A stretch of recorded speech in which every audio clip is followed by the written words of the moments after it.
तो आज की इस वीडियो में हम बात करेंगे मिस्र को नील नदी का वरदान क्यों कहा जाता है।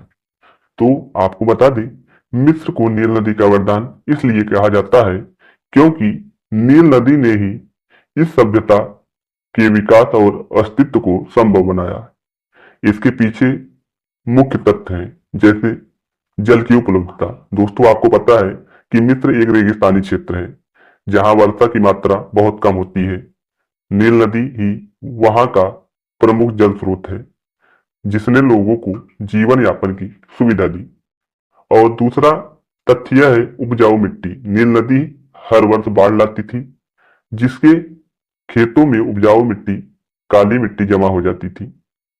इससे कृषि संभव हुआ और उत्पादन बढ़ा।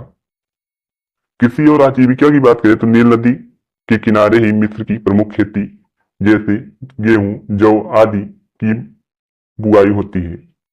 इससे लोगों को भोजन और व्यापार के साधन मिले।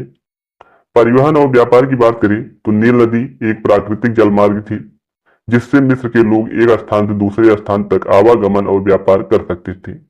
सभ्यता का विकास की बात करें तो नील नदी के किनारे ही मिस्र की महान सभ्यता, स्थापत्य कला, पिरामिड, मंदिर, विज्ञान और लेखन पद्धति का विकास हुआ। इस निष्कर्ष से नील नदी के बिना मिस्र में जीवन असंभव होता। इसीलिए प्रसिद्ध यूनानी इतिहासकार हेरोडोटस ने मिस्र को नील नदी का वरदान